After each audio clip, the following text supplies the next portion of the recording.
अज्ञानतिमिरान्धस्य ज्ञानाञ्जनशलाकया चक्षुरुन्मीलितं येन तस्मै श्रीगुरवे नमः।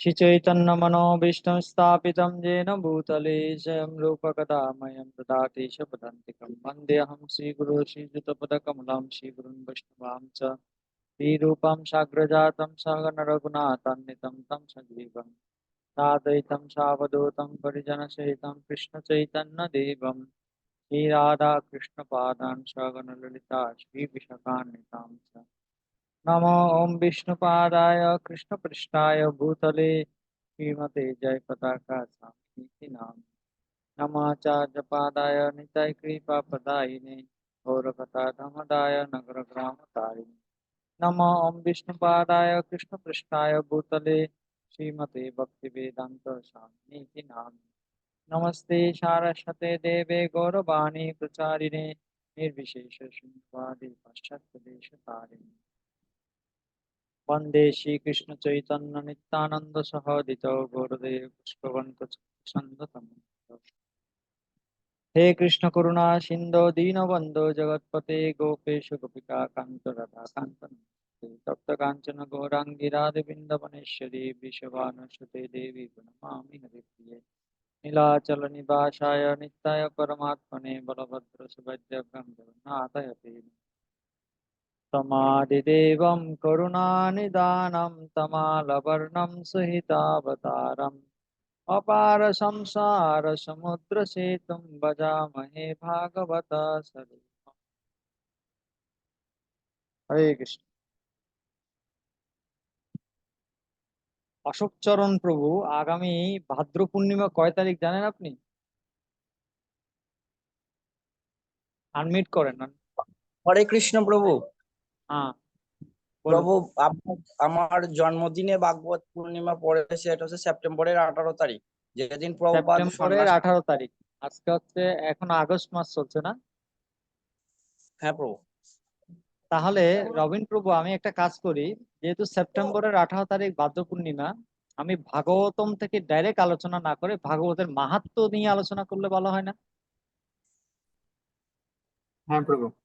কারণ যেহেতু সেপ্টেম্বরে ভাদ্র পূর্ণিমা পড়েছে, আমি তো একটা বই অলরেডি লিখেছি ভাগবত মাহাত্ম্য, যেটা বাংলাদেশে অনেক জনপ্রিয় হয়েছে, ভারতেও প্রচুর জনপ্রিয় হয়েছে। এখন ইন্ডিয়া থেকে ছাপানো হচ্ছে।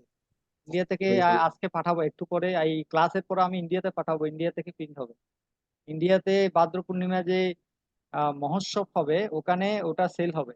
সারা সারা পৃথিবী থেকে যে ভক্তরা আসবে, বিশেষ করে বাংলা ভাষাভাষী ভক্ত যতটা যারা যাবে, তারা ওখানে ভক্তি বিজয় ভাগবত স্বামী মহারাজ এবং ওনাদের কাছ থেকে এই বইটা কিনবে সব। বুঝতে পারছেন? তো আমি চিন্তা করছি, এটা তো ওরা তো পরে পাবে, আপনাদেরকে আগে দিয়ে দিই। আপনারা আমার ঘরের লোক, তাই না? হ্যাঁ তো প্রভু। এই বইটা থেকে আমরা আজকে আলোচনা করব ভাগবত মাহাত্ম্য। কেন আমরা ভাগবত পড়া উচিত, ভাগবতের মাহাত্ম্য কি, সেটা নিয়ে আমরা আলোচনা করব। যেহেতু সামনে ভাদ্র পূর্ণিমা, যতদিন ভাদ্র পূর্ণিমা না আসছে, ভাদ্র পূর্ণিমা পর্যন্ত আমরা ভাগবতের মাহাত্ম্য শুধু বলতে থাকবো। প্রত্যেকটা সপ্তাহে আমরা শুধু ভাগবতের মাহাত্ম্য বলতে থাকবো। ভাদ্র পূর্ণিমার পরে আবার আমরা যথারীতি ভাগবত থেকে আমরা যেটা কন্টিনিউ করছিলাম, মেইন ভাগবতম, সেখানে আমরা প্রবেশ করব। ঠিক আছে? রাজি সবাই? কেউ কথা বলছে? হ্যাঁ প্রভু, রাজি। একজন রাজি সুযোগ। হ্যাঁ প্রভু, রাধে রাধে। আমরা প্রভু সবাই রাজি। হ্যাঁ প্রভু, আমরা রাজি আছি। ভাগবতম মাহাত্ম্য আমি বইটা শেয়ার করব কেন, যাতে আপনি দেখতে পান। আমি বইটা শেয়ার করব কেন, যাতে আপনি দেখতে পান আমি কি পড়াতে চাচ্ছি। এটা আপনি ওই যে দেখাচ্ছে অশোক চরণ, ওর ওর হাতে বই আছে, ও দেখাচ্ছে আমি ভাগবত। এটা আমি তো পড়তেছি প্রভু। হ্যাঁ, খুব ভালো খুব ভালো, পড়ো, এটা ভালো করে পড়ো। এটা পরে পরে ক্লাস দাও আর ভাগবত বিক্রি করো বেশি করে। হরি বল প্রভু, আর কৃপা করবেন আমাদের। হ্যাঁ হ্যাঁ হ্যাঁ, ঠিক আছে। আপনাদের সবাইকে নিমন্ত্রণ দিচ্ছি একটা। আমাদের গীতা দেবীর বিগ্রহ প্রকাশিত হয়েছে। যেদিন উদ্বোধন হয়েছিল ওদিন কয়েকজন এসেছিল, তারা দেখতে পেয়েছে। তো সবাই আমাদের মন্দিরে আসবেন, গীতা গীতা মাতাকে দর্শন করে যাও। হরে কৃষ্ণ। গীতা একজন মাতা, গীতা একজন দেবী। গীতা শুধু বই নয়, এটা পদ্ম পুরাণে বর্ণনা করা হয়েছে। এটা আমি গীতা সুধাকর ক্লাসে কোনো এক সময় বলবো। গীতা দেবী নিয়ে গীতা সুধাকর ক্লাস যখন শুরু হবে আমাদের আবার, তখন আমি শুধু একটা ক্লাস শুধু গীতা দেবী নিয়ে দিব। গীতা দেবী কি, গীতা দেবী কোথা থেকে আসলো, রূপটা কিভাবে পেলাম, কিভাবে এটা হলো, সবকিছু নিয়ে বলবো আমি। ঠিক আছে? তো যা হোক, আমি যেটা বলছিলাম ভাগবত মাহাত্ম্য নিয়ে আমরা আজকে আলোচনা করব। আমরা বইটা আমি শেয়ার করছি।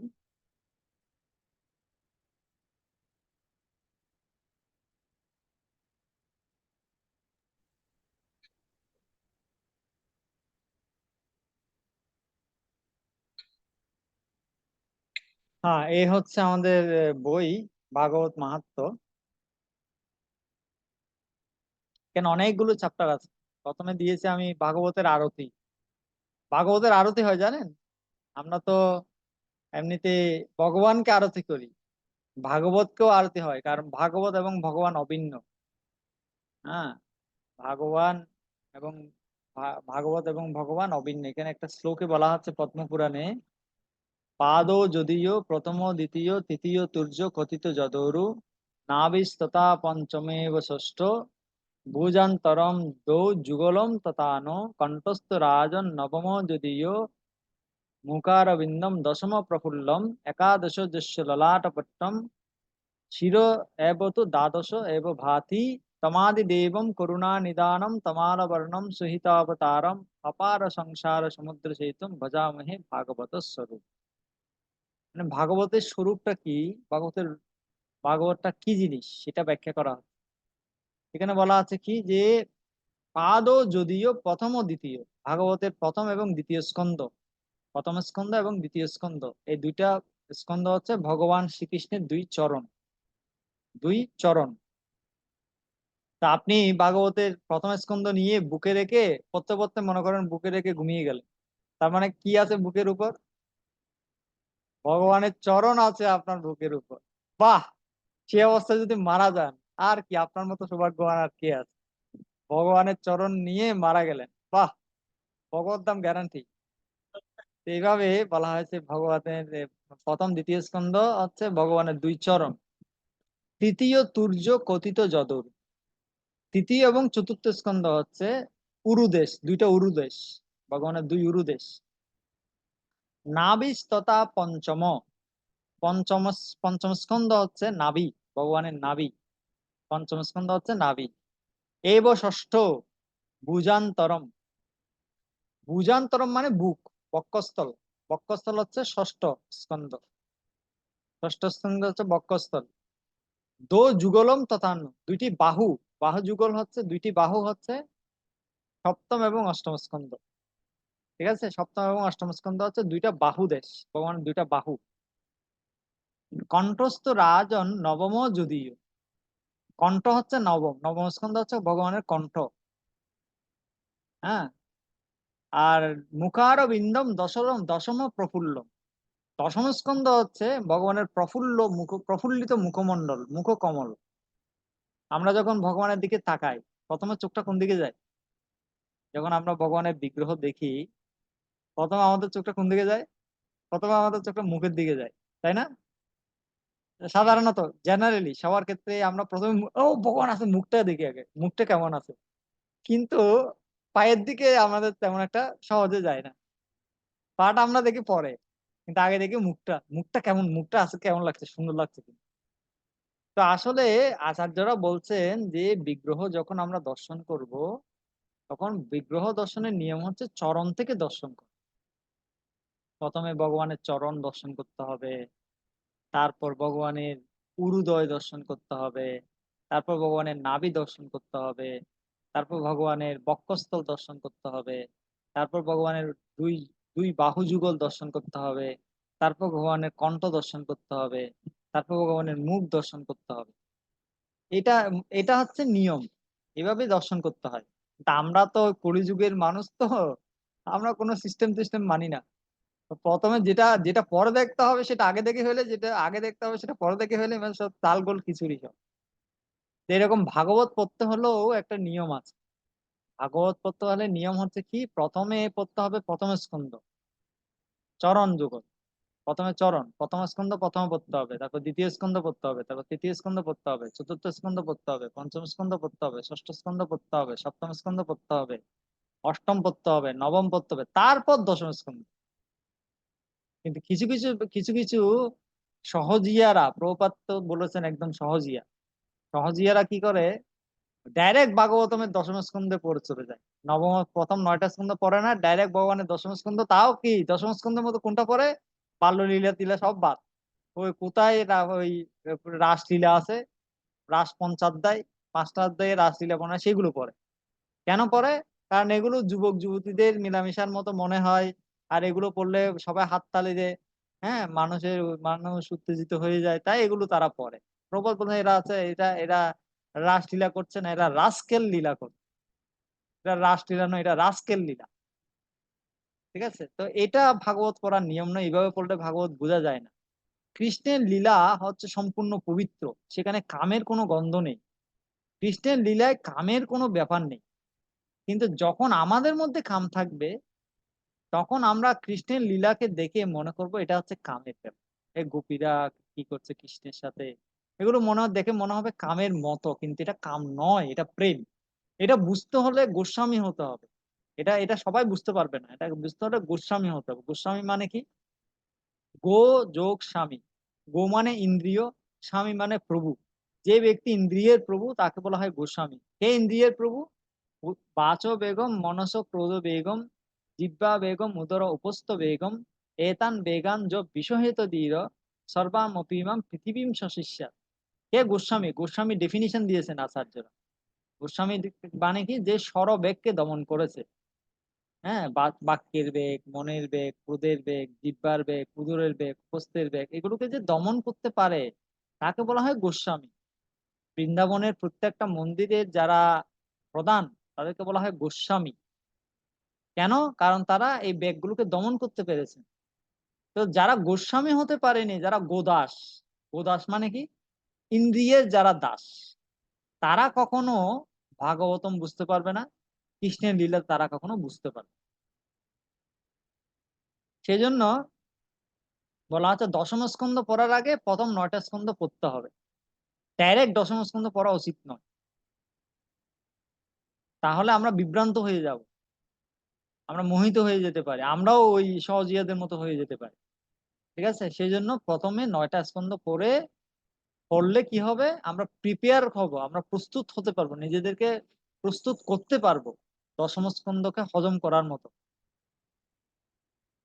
আপনার পেটে যদি খিদা না থাকে, আপনি খাবার খেতে পারবেন? হ্যাঁ, আমার মনে করেন পেট ভর্তি আছে, এখন যদি কেউ এসে বলে তোমার জন্য আমি অমৃত নিয়ে এসেছি, অমৃতটা খাও, ভাই আমি খাবো না, আমার পেটে জায়গা নেই। আমার আমার আমার অমৃতের দরকার নেই, আমার পেটে জায়গা নাই, আমি খাবার রুচি নাই। বুঝতে পারছেন? তো ক্ষুধাটা লাগবে কখন? যখন প্রথম 9টা স্কন্ধ পড়বেন, তখন এবার দশম স্কন্ধ পড়ার মতো ক্ষুধা লাগবে। তা না হলে খিদা লাগবে না, ওটা ওটা রুচিকর মনে হবে না, ওটা মনে হবে এটা কাম খিদা, এরকম মনে হবে। সেই জন্য আমাদের আচার্যরা বলছেন কি, প্রভুপাদ তো বারবার বলেছেন, বিভিন্ন জায়গাতে প্রভুপাদ লিখেছেন এটা, যে প্রথমে 9টা স্কন্ধ পড়তে হবে, তারপর দশম স্কন্ধ। মুখার বিন্দম দশম প্রফুল্লম একাদশ যস্য ললাট পট্টম। একাদশ স্কন্ধ হচ্ছে ভগবানের ললাট, কপাল। শির এবতু দ্বাদশ, শিরোদেশ, ভগবানের শিরোদেশ মানে মস্তক, শিরোদেশ হচ্ছে কি দ্বাদশ স্কন্ধ। এইভাবে ভাগবতের 12টি স্কন্ধ হচ্ছে ভগবানের পুরো বিগ্রহ। তা আপনার ঘরে ভাগবত আছে, তার মানে কি আছে, আপনার ঘরে কৃষ্ণ স্বয়ং বিগ্রহ রূপে আছে। কৃষ্ণকে যেরকম আমরা আরতি করি, পূজা করি, ভাগবতকেও পূজা করা হয়, আরতি করা হয়। পূজা করার মন্ত্র আছে, আরতি করার মন্ত্র আছে, আরতি করার গান আছে। এই যে এখানে প্রথমে আমরা এই আরতিটা দিয়েছি, ভাগবতের আরতিটা। আপনারা তো সবাই জানেন না ভাগবতের আরতি কি, কিভাবে গাইতে হবে। হ্যাঁ, সেই জন্য আমি আরতিটা একদম প্রথমেই দিয়েছি, শুরুতেই দিয়েছি। কেন? যেন সবাই আরতি করতে পারে ভাগবত, যাদের যাদের ঘরে ভাগবত আছে সবাই যেন ভাগবতকে আরতি করে, সেই জন্য একদম প্রথমে দিয়েছি। এটা কিভাবে গায় আমি একটু গেয়ে শোনাচ্ছি আপনাদেরকে, তাহলে আপনারা আপনারা গাইতে সুবিধা হবে। ঠিক আছে? এটা একদম আমাদের যখন ভক্তি বিজয় ভাগবত মহারাজ আসেন ভাগবত কথা বলতে, এটা শুরুতে, ক্লাসের শুরুতে এটা গায়, পুরো ভজনটা গায়। আমি পুরোটা গাইবো না, 2-4 লাইন গেয়ে শোনাবো কিভাবে গাইতে হবে এটা বোঝানোর জন্য। ঠিক আছে? যদি আমার কণ্ঠ এত ভালো নয়, আমি গায়কও নই, আমি গান টান অত পারি না, কিন্তু একটু চেষ্টা করতে পারি, হ্যাঁ, যাতে আপনাদের একটু সহযোগিতা হয়।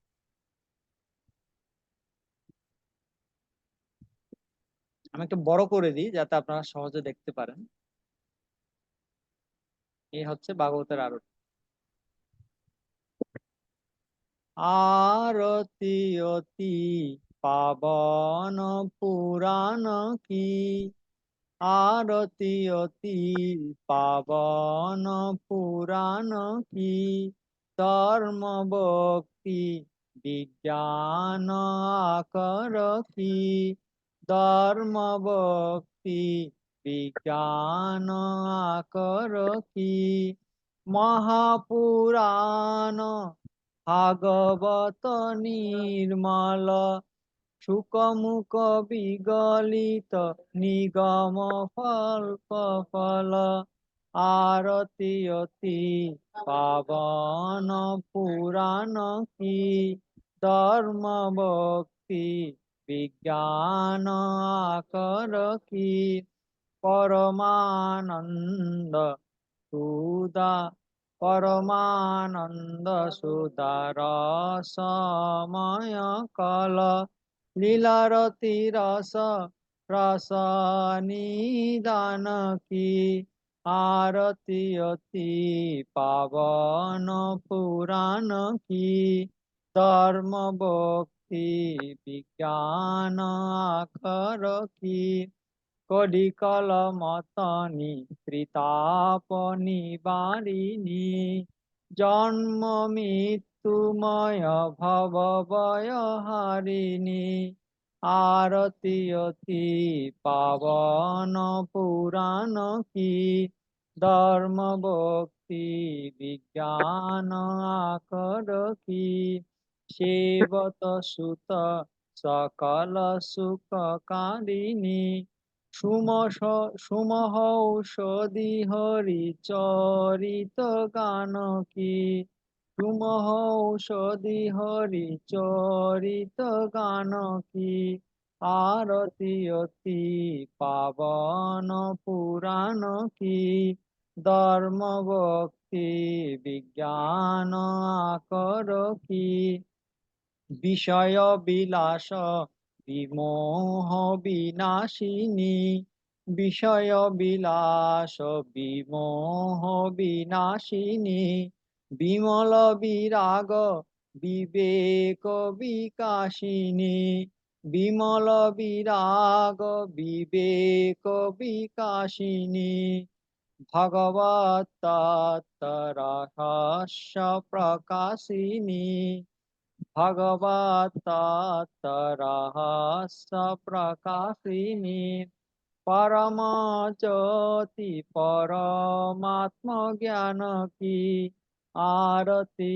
অতি পাবন পুরাণ কি, ধর্ম ভক্তি বিজ্ঞান আকর কি, পরমহংস মুনি মন উল্লাসিনী, রসিক হৃদয় রস রাস বিলাসিনী, আরতি অতি পাবন পুরাণ কি, ধর্ম ভক্তি বিজ্ঞান আকর কি, ভক্তি মুক্তি রতি প্রেম সুদাসিনী, ভক্তি মুক্তি রতি প্রেম সুদাসিনী, কথা অকিঞ্চন প্রিয় সুজানকী, কথা অকিঞ্চন প্রিয় সুজানকী, আরতি অতি পাবন পুরাণ কি, ধর্ম ভক্তি বিজ্ঞান আকর কি, মহাপুরাণ ভাগবত নিরমল, সুকমুখ বিগলিত নিগম কল্প ফল আরতি অতি পাবন পুরাণ কি ধর্ম ভক্তি বিজ্ঞান কর কি আরতি অতি পাবন পুরাণ কি ধর্ম ভক্তি বিজ্ঞান করপি। এই হচ্ছে ভাগবতের আরতি। ওরা কারা কারা এই এই এই গানটা প্রথম শুনলেন, আজকে প্রথম শুনলেন, কারা কারা হাত তুলেন দেখি।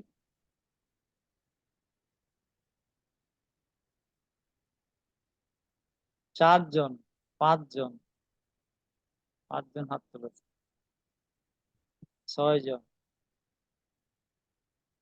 বাকিরা সবাই আগে শুনলেন, সাতজন,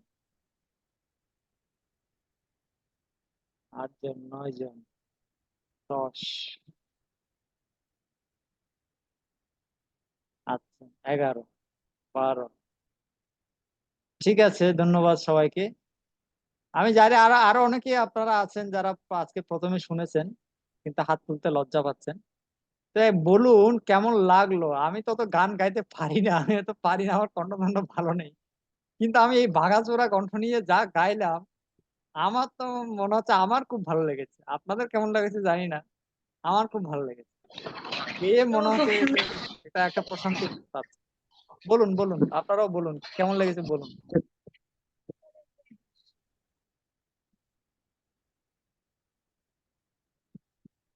মহাপ্রভু খুব সুন্দর হয়েছে প্রভু। খুব সুন্দর, খুব সুন্দর। তবু আপনি যেমন বলেন তার ততটা খারাপ আপনি গান না, আপনি না না না, অসাধারণ গান আপনার করেন। মতো গাইতে পারবো না, আপনি তো শিল্পী। আমার না না, আপনি অনেক ভালো গান করেন। আপনার মধ্যে যে ভক্তি আছে, আবেগ আছে, সেটাই তো গানে তো ওটাই দরকার।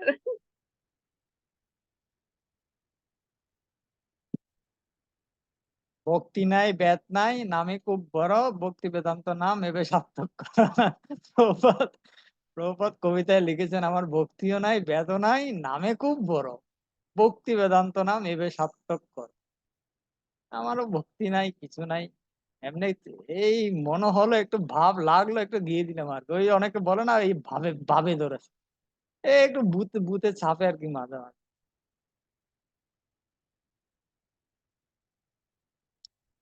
ঠিক আছে, আমরা পরবর্তী অংশে যাই। এটা কিন্তু ব্যাখ্যা করা যায়, এই গানটার কিন্তু অর্থ আছে জানেন, এটা খুব সুন্দর অর্থ আছে। তা আপনারা, আপনি পরে পরে কোনো সময় এই গানটা নিয়ে, শুধু এই গানটার উপর একটা ক্লাস দেবো, মানে শুধু এই গানটা বুঝাবো এখানে কি বলা হচ্ছে, গানের মধ্যে কি বলা হচ্ছে। হ্যাঁ, তো আপনারা যেটা কাজ করবেন, আপনারা একটা স্ক্রিনশট নিয়ে নেন, এই এই এই এই এই আহ, গানটার একটা স্ক্রিনশট নিয়ে নেন। আপনারা এটা প্রতিদিন আপনাদের বাড়িতে, যখন ভাগবতম যাদের বাড়িতে আছে, ভাগবতম পড়ার আগে একটু করে, যখন আপনারা ভগবানকে আরতি করার পরে ওই প্রদীপটা ভাগবতকে একটু করে দেখাবেন। আরতি করতে পারেন, ভাগবতের আরতি করতে পারেন, প্রতিদিন ভাগবতের আরতি করতে পারেন। ভাগবত মাহাত্ম্যতে এরকম বলা হয়েছে, যারা ভাগবতকে দেখে উঠে দাঁড়ায়, তাদেরকে দেখে ভগবান পর্যন্ত উঠে দাঁড়ায়। এবং যারা ভাগবতের দিকে এক পা এগিয়ে যায় ভাগবতকে দেখে, তাদের একটা একটা অশ্বমেধ যজ্ঞের ফল হয়। এবং যারা আহ বলা হয়েছে কি যে, যারা ভাগবতকে পরিক্রমা করে তারা সারা পৃথিবীকে পরিক্রমা করার ফল পায়।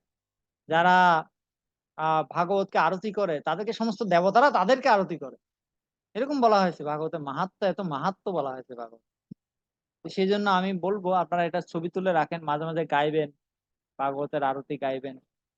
এবং মাঝে মাঝে ভাগবত, যাদের আপনাদের বাড়িতে ভাগবত আছে, ভাগবত আরতি আরতি দিবেন। হ্যাঁ, ঠিক আছে, খুব ভালো হবে, আপনার খুব মজা, খুব আনন্দ লাগবে, খুব হৃদয়টা একদম প্রসন্ন হয়ে যাবে ভাগবতের কৃপায়। ঠিক আছে।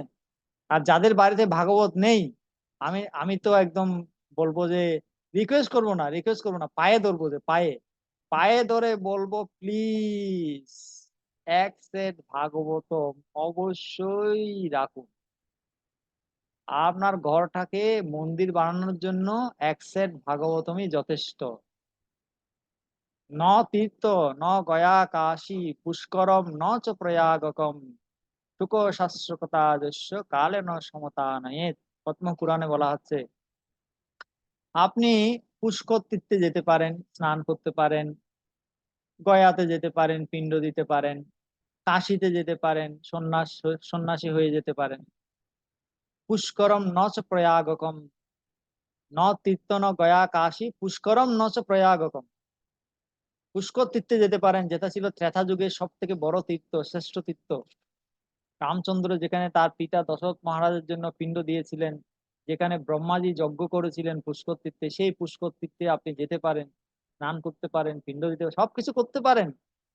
কিন্তু সুখ শাস্ত্র কথা যস্য ফলনা সমতা নয়। এই সব তীর্থ ভ্রমণ, সারা পৃথিবীতে যত তীর্থ আছে সব আপনি ভ্রমণ করে ফেলতে পারেন, কিন্তু ভাগবত কথা শোনার মতো যে ফল হবে ভাগবত কথা শুনলে, হ্যাঁ, ভাগবতের প্রণাম করলে, আরতি করলে, ভাগবতের পুজো করলে, ভাগবতের অধ্যয়ন করলে, ভাগবত শ্রবণ করলে, সারা পৃথিবীর সব তীর্থ ঘুরলেও অত ফল এটা সমান হবে না।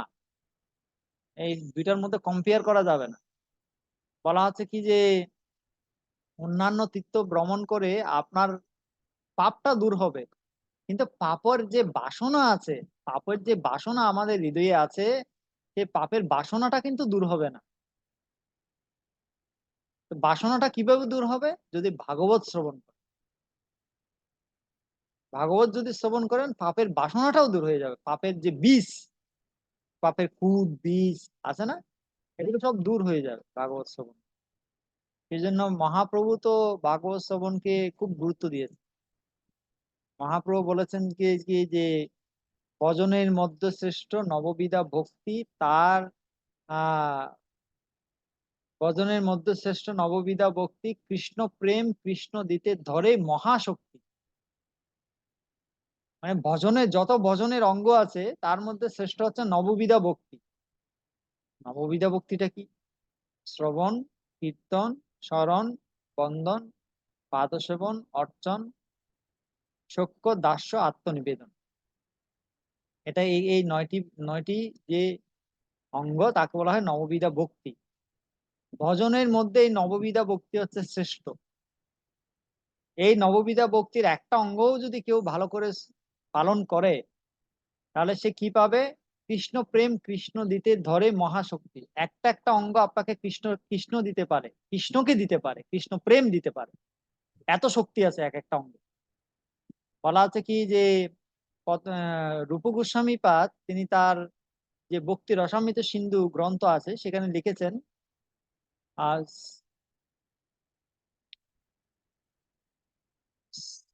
শ্রীমৎ ভাগবত শ্রবণে পরীক্ষিত অববৎ বৈয়াসুকী কীর্তনে প্রহ্লাদ স্মরণে তদঙ্গি ভজনে লক্ষ্মী পৃথু পূজনে অক্রূরত অভিবন্দনে কপিপতি দাস্যে অতে শক্তি অর্জুন সর্বস্ব আত্মনিবেদনে বলির অবুধ কৃষ্ণ প্রাপ্তি এসাম পরা। বুঝা গেছে? এরকম বলেছেন রূপ গোস্বামী পাদ। এটার মানে কি? এটার মানে হচ্ছে যে যে মানে ভগবানের কথা শ্রবণ করার মাধ্যমে সিদ্ধি লাভ করেছেন। শুধু কথা শ্রবণ করে করে সিদ্ধি লাভ করেছেন কে? পরীক্ষিত মহারাজ।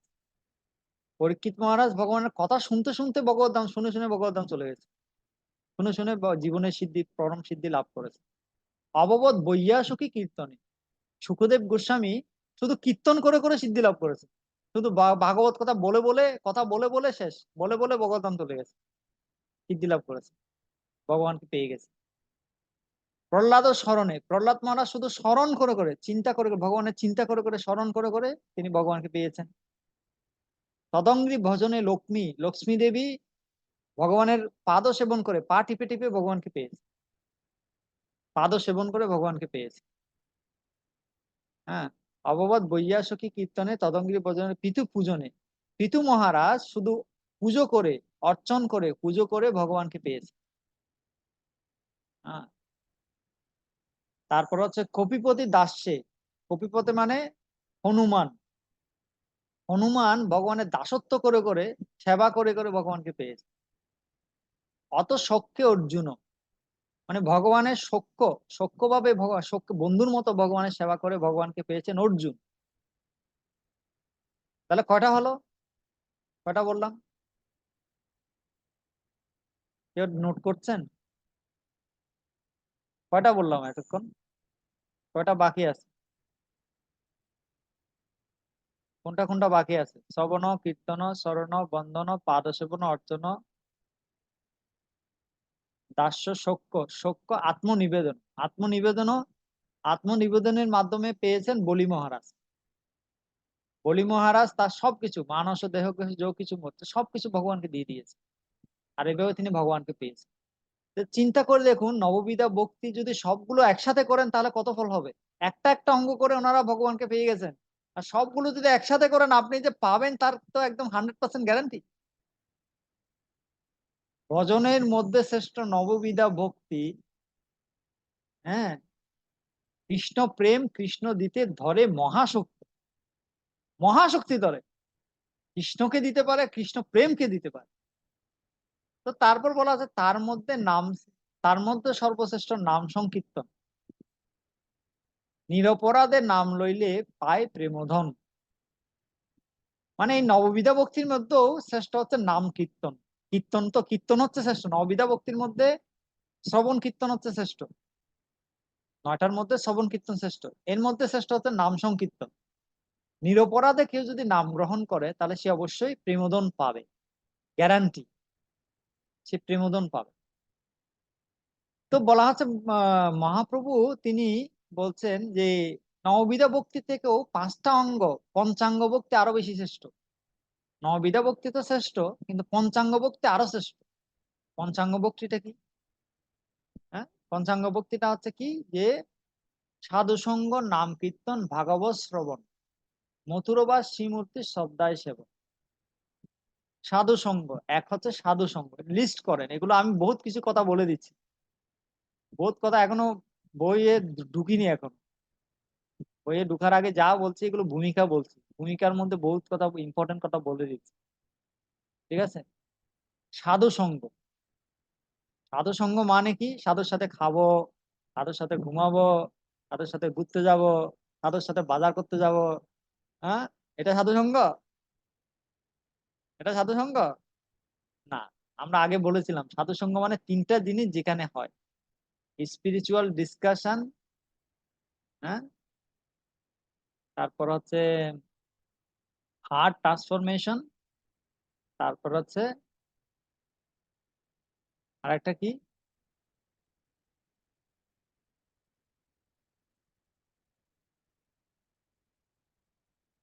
তিনটে এরকম আছে।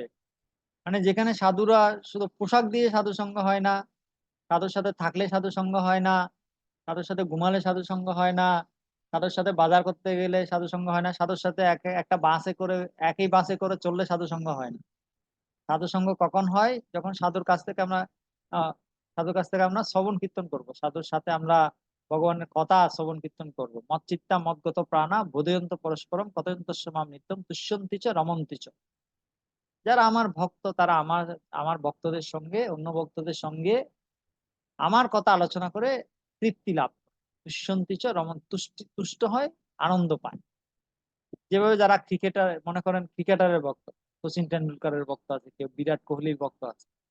তো যে বিরাট কোহলির ভক্ত সে আরেক কোহলি ভক্তের কাছে কোহলি কি কি কি করিল সেটা বলিয়া তাহারা আনন্দ পায়, তাই তো নাকি? তো যারা কৃষ্ণ ভক্ত তারা কৃষ্ণ কি কি করিল সেটা আরেক কৃষ্ণ ভক্তকে বলে তার থেকে শুনে আনন্দ পায়। এটাই জগতের নিয়ম, এভাবে চলছে জগৎটা, ঠিক আছে।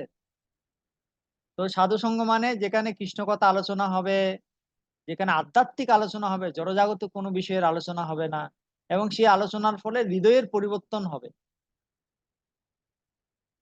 হ্যাঁ, হৃদয়ের পরিবর্তন না হলে, কিন্তু আলোচনা অনেক হচ্ছে কিন্তু হৃদয়ের পরিবর্তন না হলে সেটা যথার্থ সাধু সঙ্গ নয়। এইভাবে সাধু সঙ্গের ডেফিনিশন দিয়েছেন আচার্য, সাধু সঙ্গ করতে হবে। তারপর নাম কীর্তন, হরিনাম কীর্তন। নাম কীর্তন মানে, নাম কীর্তন মানে 2 রকম আছে: নাম জপ, নাম কীর্তন। নাম জপ, কীর্তন, সংকীর্তন, 3টা শব্দ আছে: জপ, কীর্তন, সংকীর্তন। জপ মানে আমরা যেটা প্রতিদিন যেটা করি মৃদু স্বরে, আমি নিজে শোনার মতো করে আমরা যে মন্ত্র জপ করি সেটাকে বলা হয় জপ। কীর্তন মানে কি? ভগবানের সামনে আমার সাথে যারা আশেপাশে আছে ওরা শুনতে পাবে, একটু উচ্চস্বরে আশেপাশে সবাই শুনতে পাবে, এরকম করে এটাকে বলা হয় কীর্তন। আর সংকীর্তন মানে ওই যে নগর কীর্তনে আমরা যাই রাস্তায় একদম ঢাক ঢোল পিটিয়ে আমরা করতাল, জোরে করতাল বাজাই, ঝম্প বাজাই, মৃদঙ্গ বাজাই, উচ্চস্বরে কীর্তন করি, এটাকে বলা হয় ভক্ত সঙ্গে উচ্চস্বরে যে কীর্তন আমরা করি তাকে বলা হয় সংকীর্তন।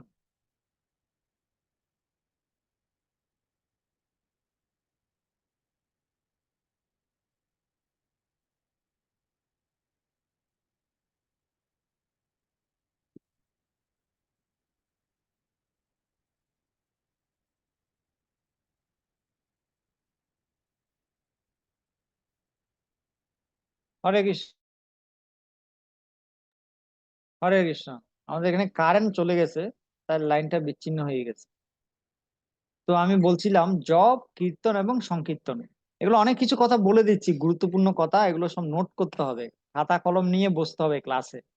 ঠিক আছে, শুধু এমন নয় যে এদিকে শুনলাম, এক কান দিয়ে শুনলাম আর কান দিয়ে বেরিয়ে গেলাম, তারপর পরে যখন বলবো এটা কি জিনিস, ও এটা তো প্রভু ক্লাসে বলছিল, আমার তো মনে মনে শুনেছিলাম কিন্তু মনে নাই, শুনেছিলাম কিন্তু মনে নাই, তাহলে হবে? এটা হলো?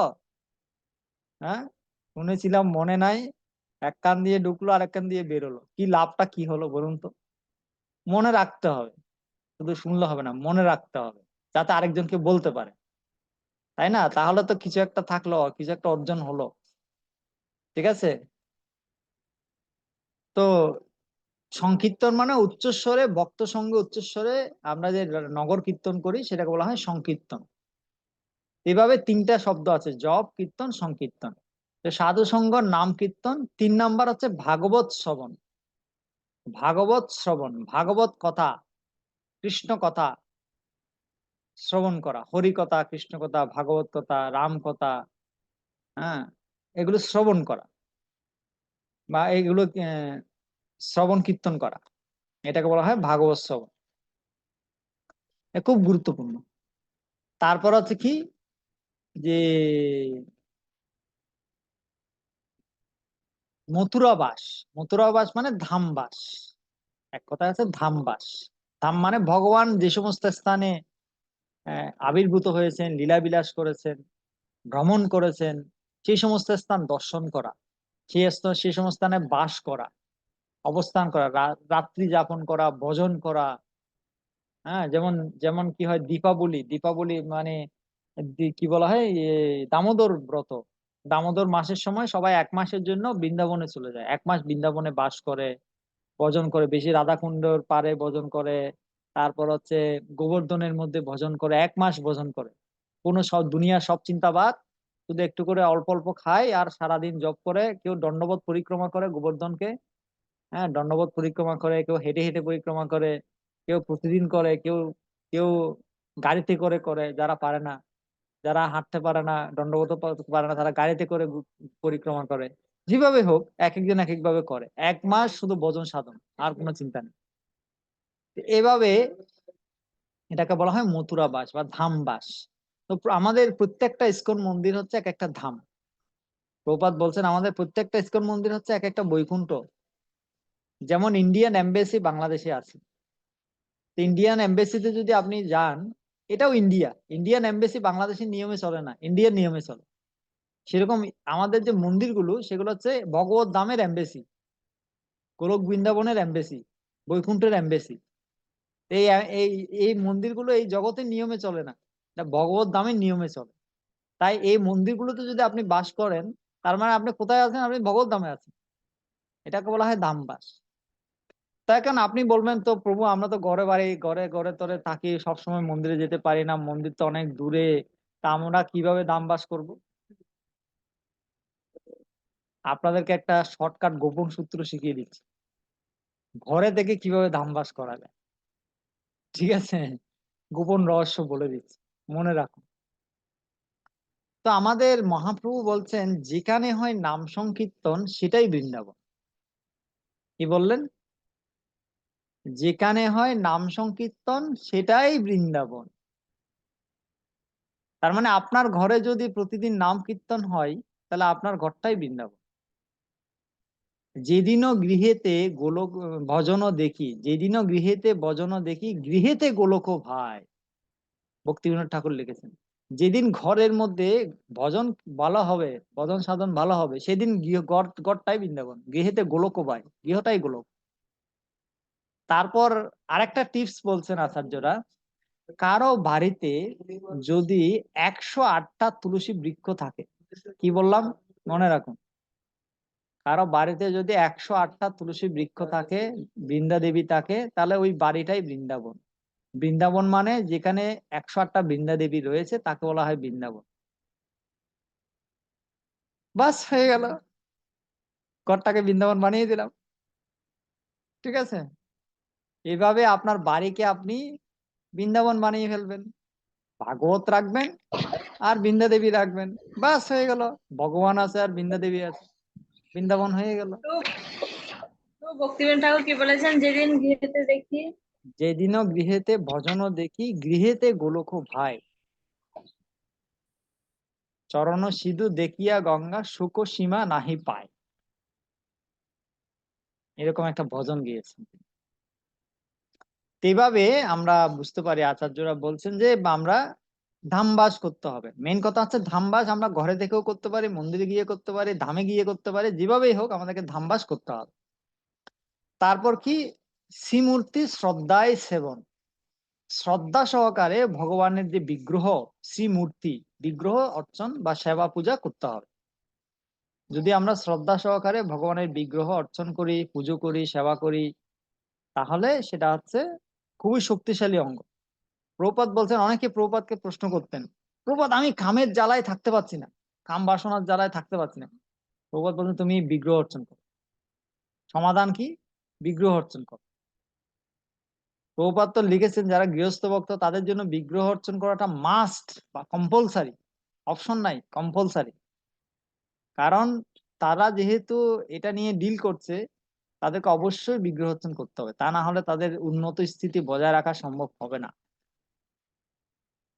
তো এটা প্রভুপাদের বাসনা ছিল, এটা মহাপ্রভুর বাসনা ছিল। তো সেজন্য বিগ্রহ অর্চন করা সবার জন্য খুব গুরুত্বপূর্ণ, শুধু শুধু যে গৃহস্থদের জন্য তা নয়, ব্রহ্মচারীদের জন্য গুরুত্বপূর্ণ। কারণ এই জগতে এমন কোনো ব্যক্তি নেই যার মধ্যে কাম বাসনা নেই, সবার মধ্যে আছে। কেউ যদি বলে আমার মধ্যে নেই, সে হচ্ছে পাগল, তাকে বলা হয় পাগল। প্রপাতকে একজন বলছে, প্রপাত আমার কোনো কাম বাসনা নেই। প্রপাত বলছে, তো এই ওকে ডাক্তার দেখাও, ওর মধ্যে ডিস্টার্ব আছে। বুঝতে পারছেন? তো এটা সবার মধ্যে আছে, সেজন্য আমাদের সবাইকে বিগ্রহ অর্চন করতে হবে। বিগ্রহ অর্চন করলে আমরা কি করব? শুচি শুদ্ধ থাকতে হবে, বৈষ্ণব আচমন করতে হবে, শুচিশুদ্র বস্ত্র পরিধান করতে হবে, গায়ত্রী মন্ত্র জপ করতে হবে, বিগ্রহকে টাইম টু টাইম পাংচুয়ালিটি, সময়ানুবর্তিতে শিখবো, সঠিক সময়ে জাগাতে হবে, সঠিক সময়তে ঘুম পাড়াতে হবে, সঠিক সময়তে খাবার দিতে হবে। মানে এটা একটা আপনাকে একদম জীবনটাকে একদম একদম রুটিন মাফিক করে দেবে আপনাকে। তেরা বেকা যেগুলো আছেন না এখন, সব একদম লাইনে চলে আসবে। বুঝতে পারছেন? সেই জন্য বিগ্রহ অর্চন করাটা খুবই দরকার, সবার করা উচিত। এই 5টা অঙ্গ, পঞ্চাঙ্গ, এটাকে বলা হয় পঞ্চাঙ্গ ভজন প্রণালী। পঞ্চাঙ্গ ভজন প্রণালী। রূপ গোস্বামী পাদ ভক্তি রসামৃত সিন্ধুতে 64টি অঙ্গ দিয়েছেন, ভক্তির 64টি অঙ্গ। এর মধ্যে বলছেন এই 5টি অঙ্গ সব থেকে শ্রেষ্ঠ। নববিধা ভক্তি শ্রেষ্ঠ ঠিক আছে, কিন্তু তার থেকেও আরো শ্রেষ্ঠ হচ্ছে এই পঞ্চাঙ্গ ভজন। এই 5টি অঙ্গ সব থেকে বেশি শ্রেষ্ঠ। তাই আমাদের এই এই অঙ্গগুলো ভালো করে করা উচিত। যদি সবগুলো নাও পারেন, মহাপ্রভু আরো কনসিডার করেছেন। মহাপ্রভু 3টা করে দিয়েছেন, 5টাকে 3টা করে দিয়েছেন কৃপা করে। মহাপ্রভু বলছেন কি, যে কৃষ্ণ সেবা, ভালো করে শুনুন কি বলছি, কৃষ্ণ সেবা, বৈষ্ণব সেবা, নাম সংকীর্তন 3 কর, শীঘ্র পাবে শ্রীকৃষ্ণ চরণ। মহাপ্রভু আয়োজন সহজ করে দিয়েছেন। কি 3টা কাজ করতে বলছেন? 3টা কাজ যদি আপনি করেন, তাহলে খুব শীঘ্রই আপনি কৃষ্ণের চরণকে লাভ করতে পারবেন। কৃষ্ণের চরণ আপনি পাবেনই পাবেন। কি কি কি কি বললেন? কৃষ্ণ সেবা, এক হচ্ছে কৃষ্ণ সেবা। কৃষ্ণ সেবা মানে কি? বিগ্রহ সেবা, কৃষ্ণের বিগ্রহ সেবা মেইনলি। 2 হচ্ছে বৈষ্ণব সেবা। বৈষ্ণব মানে কি? বৈষ্ণব মানে শুধু লাল কাপড় আর সাদা কাপড় যারা পরে মন্দিরে থাকে তারা বৈষ্ণব, আর ঘরের মধ্যে যারা শার্ট প্যান্ট পরে আছে তারা বৈষ্ণব না, এরকম না। ব্যাপারটা এরকম না। বৈষ্ণব মানে, মহাপ্রভুকে একবার প্রশ্ন করছে, মহাপ্রভু বৈষ্ণব কে? বৈষ্ণব কে চিনবো কিভাবে? মহাপ্রভু বলছেন, যে জীবনে একবারও কৃষ্ণ নাম নিয়েছে, হরে কৃষ্ণ বলেছে, সেই হচ্ছে বৈষ্ণব। তো এমন কেউ আছে সনাতন ধর্মে যে জীবনে একবারও কৃষ্ণ নাম নেয়নি? এরকম কেউ আছে? আমার জানা মতে নেই। সবাই বৈষ্ণব। মহাপ্রভু বলছেন শ্রীবাস ঠাকুরকে, শ্রীবাস ঠাকুর তোমার ঘরের কুকুরও হচ্ছে বৈষ্ণব। কুকুরকেও আমি খুব ভালোবাসি। বৈষ্ণবের ঘরের কুকুরও হচ্ছে বৈষ্ণব। বুঝতে পারছেন? তো এরকম ভেদাভেদ করলে চলবে না। হ্যাঁ, এ তো লাল কাপড়, এ হচ্ছে বৈষ্ণব। এ তো বৃন্দাবনবাসী, এ হচ্ছে বৈষ্ণব। এ তো মায়াপুরবাসী, এ হচ্ছে বৈষ্ণব। আর ও তো বস্তিতে থাকে, শার্ট প্যান্ট পরে অফিসে যায়, সে কি বৈষ্ণব হলো? এরকম চিন্তা করলে চলবে না। বোঝা গেছে? এ হচ্ছে বাচ্চা, এ কি বৈষ্ণব? পিচ্ছিরা কি বৈষ্ণব হতে পারে? এরকম চিন্তা করলে চলবে না। এ তো মাতাজি, এ কি বৈষ্ণব? এরকম হলে চলবে না। বুঝতে পারছেন? তারপর এ হচ্ছে, এ তো উনি তো টেম্পল প্রেসিডেন্ট, উনি হচ্ছেন বৈষ্ণব। টেম্পল প্রেসিডেন্ট হচ্ছেন বৈষ্ণব। আর এই তো পূজারি, কোন শুধু ঘন্টা বাজায় আর খাবার, এ কি বৈষ্ণব? এরকম ভেদাভেদ করলে চলবে না। বুঝা গেছে? সবাই বৈষ্ণব, সবাই বৈষ্ণব। আমি যদি আপনাকে বলি তুলসী পাতা, আপনার ঘরে তুলসী গাছ আছে না? সবার ঘরে তুলসী গাছ আছে কিনা? সবার ঘরে তুলসী গাছ আছে। তুলসী গাছে অনেকগুলো পাতা আছে, অনেক বড় বড় হয়। তুলসী গাছে মঞ্জুরি হয়। তুলসী গাছে আহ অনেকগুলো মঞ্জুরি শুকিয়ে যায়, আবার অনেকগুলো মঞ্জুরি কাঁচা থাকে। তুলসী গাছের বড় পাতা থাকে, মিডিয়াম পাতা থাকে, ছোট পাতা থাকে, ঢাল থাকে, শিকড় থাকে, তাই তো না? এখন আমি যদি বলি, ভগবানকে আপনি যদি একটা তুলসী গাছের ছোট্ট একটা পাতা, পিচ্ছি একদম ছোট তুলসী পাতা যদি আপনি ভগবানকে দেন, ভগবান এটা খাবে? খাবারটা খাবে কি? খাবে কি? ভগবান কি চিন্তা করবে, না এটা তো ছোট্ট তুলসী পাতা, আমি খাবো না, এত ছোট্ট তুলসী পাতা আমি খাবো না? বলবে ভগবান এরকম? বলবে? হ্যাঁ, ভগবান এরকম কোনোদিন বলবে না। ভগবান দেখবে যে এটা তো তুলসী পাতা দিয়েছে, কি দিয়েছে আমাকে? তুলসী পাতা। ছোট দিয়েছে না বড় দিয়েছে এটা ফ্যাক্টর না, মঞ্জুরি দিল নাকি শিকড় দিলে এটা ফ্যাক্টর না, তুলসী হলেই হলো। এমনও শাস্ত্রে বলা হয়েছে যে যদি কোনো এলাকায় তুলসী গাছ হয় না, যেমন বিদেশে অনেক এলাকা আছে না, তুলসী গাছ জন্মায় না, তো ভগবান বলেছেন কি, কোনো এলাকায় যদি তুলসী গাছ না জন্মায়, শুকনো তুলসী গাছের, শুকনো তুলসী গাছকে জল দিয়ে ভিজিয়ে, এক ফোঁটা জল যদি, তুলসী ভিজানো এক ফোঁটা জলও যদি ওই ভোগের মধ্যে দেয়, ভগবান ওই ভোগটা খাবে, গ্রহণ করবে। এরকম মাহাত্ম্য বলা হয়েছে তুলসী। চিন্তা করে দেখুন। আর আমরা চিন্তা করছি এ ছোট্ট তুলসী পাতা, এ বড় তুলসী পাতা, এ ছোট বৈষ্ণব, এ বড় বৈষ্ণব, এ মিডিয়াম বৈষ্ণব। ভগবান এভাবে চিন্তা করে। বুঝতে পারছেন? সেজন্য এটা আমাদের মাথায় রাখতে হবে। তো কি বলছিলাম? কৃষ্ণ সেবা, বৈষ্ণব সেবা। বৈষ্ণব সেবা করুন, কৃষ্ণ সেবা করুন, নাম সংকীর্তন, আর 3 নাম্বার হচ্ছে নাম সংকীর্তন। এই 3টা কাজ যদি কেউ করে তাহলে কি হবে? শীঘ্র পাবে শ্রীকৃষ্ণ চরণ, শীঘ্রই সে শ্রীকৃষ্ণের চরণ পাবে। তা আমার কথা নয়, মহাপ্রভু স্বয়ং বলেছেন চৈতন্য চৈতামৃতে। এভাবে মহাপ্রভু জিনিসটাকে একদম সহজ করে দিচ্ছে, পানির মতো সহজ। আর কি চাই বলুন? এত সহজ করে দিলেন, তারপরও আমাদের নামে রুচি নেই। দুর্দৈব মিহাজনী ন অনুরাগ। নামের নামটা হচ্ছে সব থেকে সহজ, নাম করলে ভগবানকে তাড়াতাড়ি পাওয়া যায়, কিন্তু সেই নামেও আমাদের রুচি নেই, রুচি নেই। এই জন্য ভগবান আরো কৃপা করলেন, যা তোদেরকে আমি নিবই নিব। ভগবান বলছে তোদেরকে আমি নিবই নিব, আমার দামে নিবই নিব। ভগবান আরো সহজ করে দিলেন, প্রসাদ। কোনো কিছুর মাধ্যমে তুমি যদি আমার কাছে আসতে না পারো, খেয়ে খেয়ে আমার কাছে আসো, শুধু প্রসাদ খাও, বাস, সারা জীবন প্রসাদ খাও, প্রসাদ খাও, পেট ভরবে, দেহে বল পাবে, নাম করতে ইচ্ছে হবে, নাচতে ইচ্ছে হবে, গাইতে ইচ্ছে হবে, শ্রবণ কীর্তন করতে ইচ্ছে হবে, সবকিছু প্রসাদ থেকে হবে। প্রসাদ খাও আর আমার কাছে চলে আসো, বাস। সেজন্য জগন্নাথ পুরীতে পান্ডারা কি করেছে জানেন? একাদশীকে তালা মেরে রেখেছে। এখানে একটা জগন্নাথ পুরী মন্দিরের পিছনে একটা ছোট্ট একদম ইঁদুরের বাসার মতো একটা মন্দির আছে।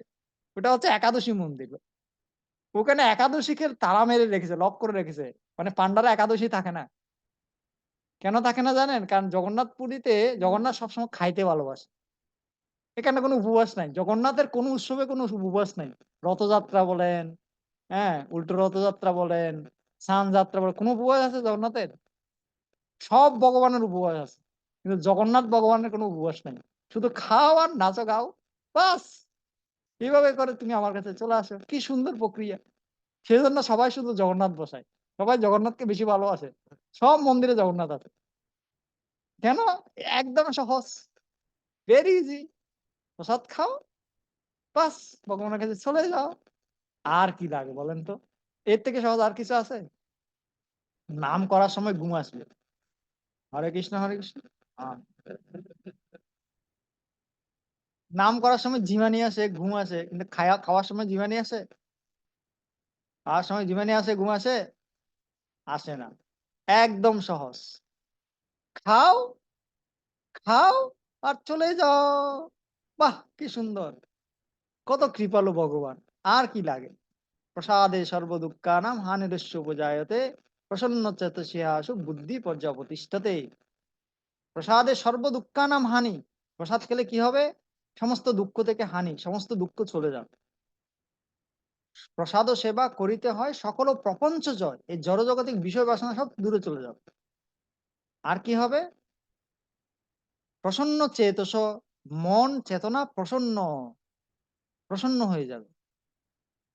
সত্যগুণ বেড়ে যাবে, শুদ্ধ সত্য হয়ে যাবে মনটা, চিত্ত স্থির হয়ে যাবে, বুদ্ধি স্থির হয়ে যাবে। তো এরকম সহজ প্রক্রিয়া যদি আমরা না করে, প্রসাদ না খেয়ে যদি এইসব রাস্তার ফুটপাতের কাওয়া বিরিয়ানি খাই, হ্যাঁ, তাহলে হবে? ভালো লাগবে? মন স্থির হবে? বলুন আমাকে। এই ঠ্যাং আর মাছ কতদিন খাবেন বলুন তো? আর কত? বহু তো খেলেন, বহু খেলেন, আর কত? ছাড়ুন, এসব ছাড়ুন। হ্যাঁ,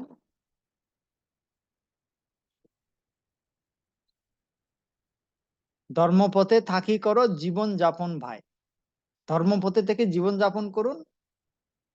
কৃষ্ণেরও সংসার করো, ছাড়ি অনাচার। অনাচার ছেড়ে কৃষ্ণের সংসার করো। এগুলো অনাচার, অনাচার। মাছ খাওয়া, মাংস খাওয়া, কত রকমের বাজে, কত কিছু করতে হয় না? এগুলো ছেড়ে দিয়ে ভগবানের প্রসাদ খান, কত ভালো জিনিস, পিওর জিনিস। বর্তমান সময়ে মানুষের এত রোগ ব্যাধি কেন জানেন? সব উল্টাপাল্টা খাবার খায়, সেই জন্য যত রোগ ব্যাধি। খাবার শুদ্ধ, সত্তা শুদ্ধ, সত্তা শুদ্ধ ধ্রুবা স্মৃতি, স্মৃতির লম্বে সর্বগ্রন্থি নাম বিপ্রমোক্ষ। খাবার ঠিক, সব ঠিক। খাবার গন্ডগোল, সব গন্ডগোল। সেই জন্য প্রসাদ খান বেশি করে।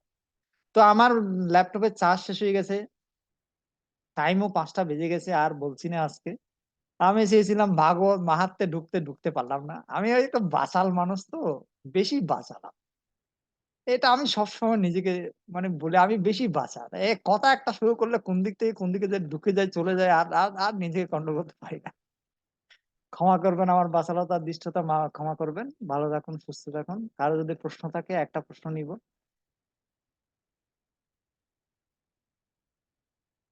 হ্যাঁ, বলুন। হরে কৃষ্ণ প্রভু, আপনি বললেন না মহাপ্রভু 3টি কাজের বলার পূর্বে 5টি বলেছেন: সাধু সঙ্গ, নাম কীর্তন, ভাগবত শ্রবণ, মথুরা বা ধামবাস। তারপর কি বললেন? 5 নম্বর। শ্রীমূর্তি শ্রদ্ধায় সেবন, ভগবানের বিগ্রহ অর্জন। প্রভু, অনেকে বলে জগন্নাথের ওইখানে একাদশী নেই, কিন্তু মানে ভক্তরা ব্যতীত আর কি, অনেকে হ্যাঁ, বলে আমরা ভক্তরা থাকবে। একাদশী। আমরা গৌড়ীয়, মহাপ্রভু একাদশী থাকতেন, হরিদাস ঠাকুর একাদশী থাকতেন। আমরা গৌড়ীয় পরম্পরায় আমরা একাদশী থাকবো। জগন্নাথের ভক্তরা না থাকতে পারে, পান্ডারা না থাকতে পারে, সেটা তাদের ব্যাপার। না, আমরা থাকবো। আমরা পান্ডাদের মতো এত উন্নত হতে পারিনি এখন। স্কন্দ পুরাণে বলা আছে জগন্নাথের পান্ডাদেরকে মানুষ বলে দেখা উচিত নয়, তাদেরকে চতুর্ভুজধারী বিষ্ণুর পার্শ্বদ রূপে দেখা উচিত। আমরা তো পান্ডাদের মতো অত উন্নত হতে পারিনি, এই জন্য আমাদেরকে একাদশে থাকতে হবে। বিমলাঙ্গ প্রভু।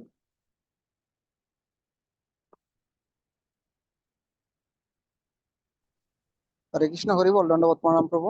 ধন্যবাদ প্রণাম। প্রভু, আমার প্রশ্নটা হচ্ছে, একটা কথা আপনি এখানে বলেছেন যে আমিও আমার একটা ক্লাস এখানে বলেছিলাম যে যারা এক মালা জপ করে তাদেরকে বৈষ্ণব হিসেবে আমাদের গ্রহণ করা উচিত এবং তাদের মানা উচিত। সেই কথাটা মানে আমার কিছু গুরু ভাই আছে, তারা আমাকে মানে অনেকভাবে করেছে যে আপনি সমস্ত বৈষ্ণবকে অপমান করছেন, এটা বলা আমার উচিত হয়নি। আমি বলেছিলাম এইটুকুই যে একটা মালা যারা জপ করে তাদেরকে বৈষ্ণব বলা হয়েছে শাস্ত্রে। তো আজকের কথাটা শুনে অনেক ভালো লাগলো। তো তাদের উদ্দেশ্যে আমি কি বার্তা দিতে পারি শাস্ত্রীয় মতে? আরেকটা প্রশ্ন হচ্ছে প্রভু, 1 মিনিট, আরেকটা প্রশ্ন হচ্ছে, আপনি প্রসাদের সম্বন্ধে একটা শ্লোক এখানে বলেছেন। আপনি প্রসাদ সেবনের ক্ষেত্রে আমাদের অনেক পূর্ণতা আসে, এই শ্লোকটা আপনি এখানে স্ক্রিনে দিয়ে দিবেন, আমি স্ক্রিনশট করে রেখে দেবো। কেননা আমরা যারা খাটো মানে প্রচারক, তো আমাদের ক্ষেত্রে এগুলা প্রচার করতে লাগে, তাদেরকে বোঝাতে যে প্রসাদ খেলে কি হয়, তাদের কি কতটুকু অগ্রসর হতে পারবে ভক্তি মার্গে, এগুলি আমাদের জন্য, বিশেষ করে আমার জন্য অতি প্রয়োজনীয়। তাই 2টা প্রশ্ন আপনি সঠিকভাবেই করবেন। হরে কৃষ্ণ। আপনার প্রথম যে প্রশ্নটা, মানে কিছু ভক্তদের সাথে মনোমালিন্য হয়েছে, তারা বলছে এটা বৈষ্ণব না, আপনি বলছেন এটা বৈষ্ণব। ভক্তদের মধ্যে একসাথে একসাথে অনেকগুলো কলসি থাকলে একটু টুকাটুকি লাগে, এটা খুব স্বাভাবিক, এটা কিন্তু অস্বাভাবিক কিছু না, এটা নিয়ে এত গুরুত্ব দেওয়ার কিছু নেই। এটা এটা গুরুত্ব দেওয়ার কিছু নেই। ভক্তদের সাথে মিলেমিশে থাকতে হবে, আমাদেরকে মিলেমিশে প্রচার করতে হবে, একসাথে মহাপ্রভুর আন্দোলন, প্রভুপাদের আন্দোলনকে এগিয়ে নিয়ে যেতে হবে।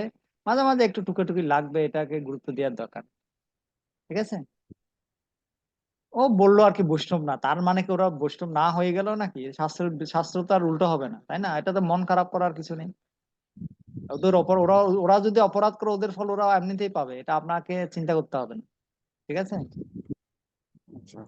আর সেকেন্ড প্রশ্ন হচ্ছে, প্রসাদ নিয়ে আমি যেগুলো বলেছি এগুলো একটা এখানে লিখে দিতে। আমি তো লিখে রাখিনি, এগুলো তো মনে থেকে এসেছে, যা এসেছে কি যে বলেছে আমারও ঠিক মনে নেই। যা মুখ দিয়ে এসেছে টাস টাস বলে দিয়েছি। এমন নয় যে যে নোট করা আছে, নোটটা আমি দেখে দেখে বলছি, সেরকম নয়, ব্যাপারটা সেরকম নয়। তো প্রভু, আপনি যে ওইখানে প্রসাদ খেলে যে মানে আহ, এটা ছোট একটা শ্লোক এখানে বলেছেন আপনি, যে হ্যাঁ, প্রসাদের আমার যে মাধ্যমে ভগবত প্রসাদ। গীতার 2য় অধ্যায় বেরোবে, গীতা সুধাকর 2য় অধ্যায়, এটা 2য় অধ্যায়ের 65 নম্বর শ্লোক মনে হয়, প্রসাদে সর্ব দুঃখানাম হানির সুপজায়তে, ওখানে আমি প্রসাদ নিয়ে অনেক কিছু লিখেছি। বইটা বেরোলে আপনি কিনে নিয়েন, ওখান থেকে পাবেন। হুম। ঠিক আছে। আর আমি তো সফট কপি দিয়ে দিয়ে দিয়ে দিয়ে শেয়ার করি এখন, চিন্তা নেই, যদি বের হয় আমি সফট কপি শেয়ার করে দেবো। কিনতে না পারলেও অসুবিধা নেই, সফট কপি পেয়ে যাবে। আজকেও একটা সফট কপি দিয়েছি, হনুমানের উপর আমি একটা কার্ড ডিজাইন করেছি, এটা সফট কপি দিয়েছি। আমি যা যা করছি সব দিয়ে দিচ্ছি, সব ফ্রি। ঠিক আছে, সবাই ভালো থাকুন। ওকে প্রভু। আর কৃষ্ণ প্রভু, আর আপনার কৃপা হোয়াটসঅ্যাপ, সিন্ধুভ্যেব পাবনেভ্যো প্রভু আপনার হোয়াটসঅ্যাপ। হ্যাঁ, বুঝিনি কি বললেন বিমলাঙ্গ প্রভু। হরে কৃষ্ণ প্রভু, আপনার হোয়াটসঅ্যাপে কোনো মেসেজ যাচ্ছে না, আপনি কৃপা হ্যাঁ, আমার আপনার হোয়াটসঅ্যাপ হোয়াটসঅ্যাপে নাম্বার চেঞ্জ হয়েছে, হোয়াটসঅ্যাপ আমার হোয়াটসঅ্যাপ নাম্বার চেঞ্জ হয়েছে। দিয়ে দিবেন প্রভু আছে, একটু। ঠিক রাধিকেশ আছে, প্রভুর কাছে আমি আছে, ওনার থেকে নিয়ে নেন। ঠিক যদি আছে। কখনো কৃপার দরকার। আচ্ছা, হরে কৃষ্ণ, ধন্যবাদ। হরে কৃষ্ণ, ভালো থাকুন সবাই। হরি বল। হরি বল, হরি বল। সবাইকে অসংখ্য ধন্যবাদ। যারা যারা ক্লাসে যুক্ত হলেন সবাইকে অসংখ্য ধন্যবাদ। তো নেক্সট টাইম থেকে সবাই অবশ্যই যুক্ত হবেন, আর যারা এখনো যুক্ত হয়নি বা পরিচিত যারা সবাইকে যুক্ত করতে পারেন। অনেক গুরুত্বপূর্ণ ক্লাস। হরি বল, ধন্যবাদ সবাইকে।